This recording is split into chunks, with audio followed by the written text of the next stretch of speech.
Et oui, Franck Camas qui est donc arrivé tout à l'heure. Franck, au bout de 9 jours, l'épuisement total, mais surtout, enfin je pense, grande joie.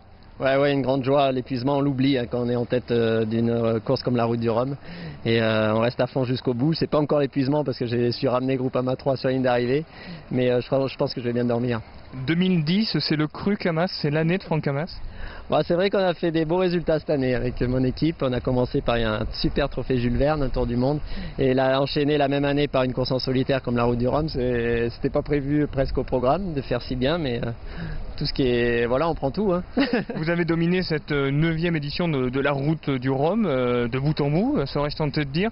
Est-ce qu'à un moment donné, vous vous êtes mis à douter ?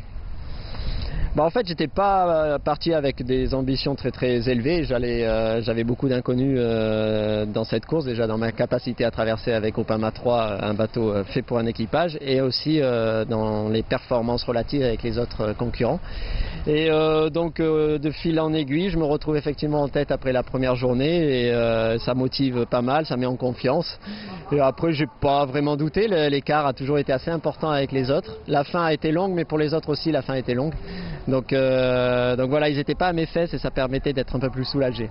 Là où la performance est encore plus extraordinaire, c'est le fait de naviguer avec ce bateau pour équipage. Quelle est votre analyse à votre arrivée ?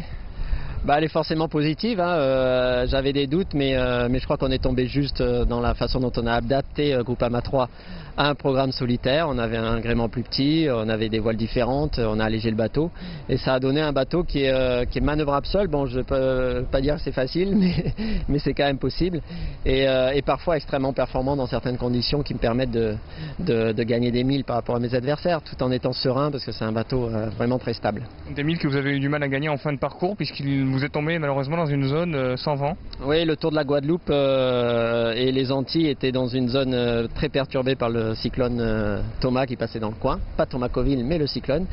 Et donc panne d'alizé, obligé de tirer des bords, donc du face au vent pour atteindre Pointe-à-Pitre, ce qui est rare puisque normalement on est au portant à fond. Et donc les dernières journées ont été les journées les plus lentes de cette route du Rhum. Et quand on est premier, c'est assez agaçant, parce qu'on a toujours tout à perdre quand on est dans des trous de vent comme ça. À qui ou à quoi avez-vous pensé lorsque vous avez franchi cette ligne d'arrivée ? J'ai pensé à profiter de ces moments-là, parce que je pense que c'est assez rare dans une vie.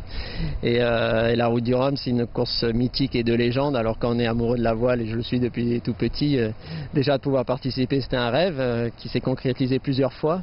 Pas avec brio les précédentes fois. Et puis là en plus, c'était en tête. Donc j'ai vraiment profité de cette journée, de cette arrivée, du bain de foule à l'arrivée. Et voilà, pour l'instant, je suis pas encore redescendu sur terre.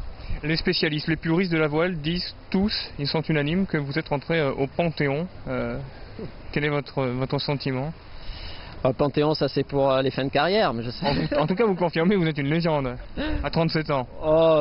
Bientôt 38. Non, je suis un amoureux de la voile, et j'essaye de faire bien mon métier. J'ai l'occasion avec Groupama en plus de naviguer sur plein de bateaux. J'ai énormément navigué ces dernières années, et peut-être ça a payé sur cette route du Rhum. Merci beaucoup Franck Camas, au large sourire et cette mine réjouie après cette belle victoire dans la 9e édition de la Route du Rhum, la Banque Postale.